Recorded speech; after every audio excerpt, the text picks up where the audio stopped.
गुन्ने की अम्मी का मेरी अम्मी के पास फ़ोन आया और इधर उधर की बातें करने के बाद बोली जब हमारी बड़ी वाली बहू का रिश्ता लगा था तो उसकी अम्मी ने तो बहुत पहले से शादी के कभी पाए पका के बेचती थी, कभी खिचड़ा बना के हलीम बेचती थी, कभी बिरयानी की देर आ रही है।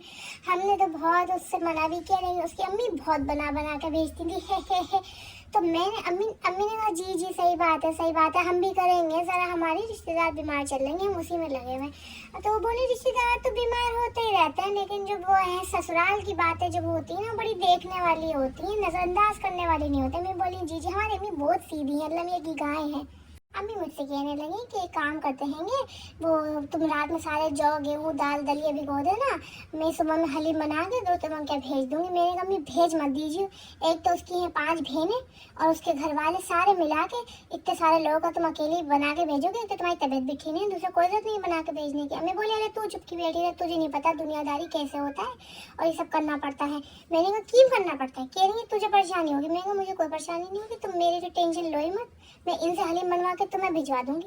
अम्मी बोली तुझसे तो बात ही करना बेकार है, तू तो कहाँ की बात कहाँ ले जाके मारती है, मैं तुझसे कुछ नहीं कह रही हूँ, मैं तो बना के भेजूंगी। मैंने कहा अम्मी अगर तुमने भेजा तो समझ लियो, क्योंकि एक अगर मैं अम्मी से कहती ना कि अम्मी ये सब करो तो अम्मी की मेरा खून चूस लेंगी, ये सब बनवा के मैं नहीं करने दूंगी, मैं ये चोचले होने ही नहीं दूंगी।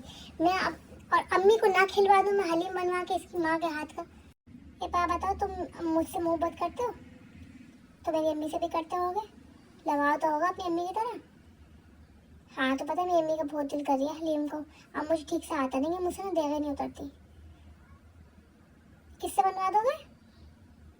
तुम्हारी अम्मी की बनाएंगी मेरी अम्मी के लिए, बना देंगे तुम्हारे कहने पे, बनवा लोगे? अच्छा ठीक है, तो सुनो हमारे उधर भी जाएगा 35 लोगों में, उस हिसाब से बनवाना, ठीक है चलो।